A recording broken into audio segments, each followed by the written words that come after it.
combination. Ako nga pala Sir Jeff. At meron ako ditong 2B air stapler. So meron siyang working pressure na 70 hanggang 110 PSI. So maximum niya is 120. And ito po yung kanyang packaging. Meron po siya mga specs dito, details. Pati rin po sa kabila. So start na po natin siyang buksan. Naka-hard case po siya. And yung itong ating box po, meron siya manual, safety glasses, meron din siyang oil. Ito po yun. And yung ating air stapler. So nakabalot po siya ng plastic para po safe yung ating power tools.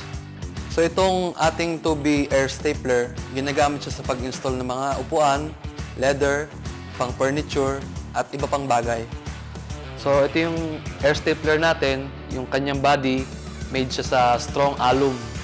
And meron siyang rubber handle para mas komportable yung ating paggamit at hindi siya dumudulas sa kamay. So dito yung part niya, ito yung trigger. So may safety siya. Pagka nirelease po natin yung safety, napipress na po yung trigger niya. And dito naman po is yung kanyang hose. At dito rin po nilalagay yung kanyang oil.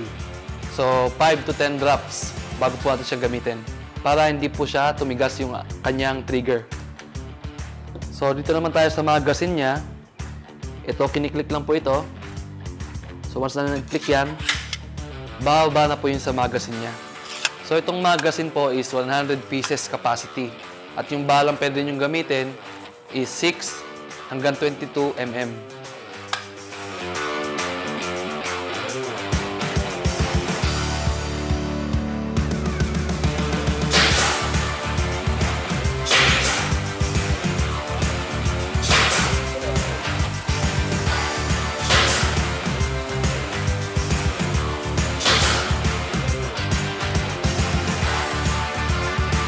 So ito nga pala yung 2B air stapler.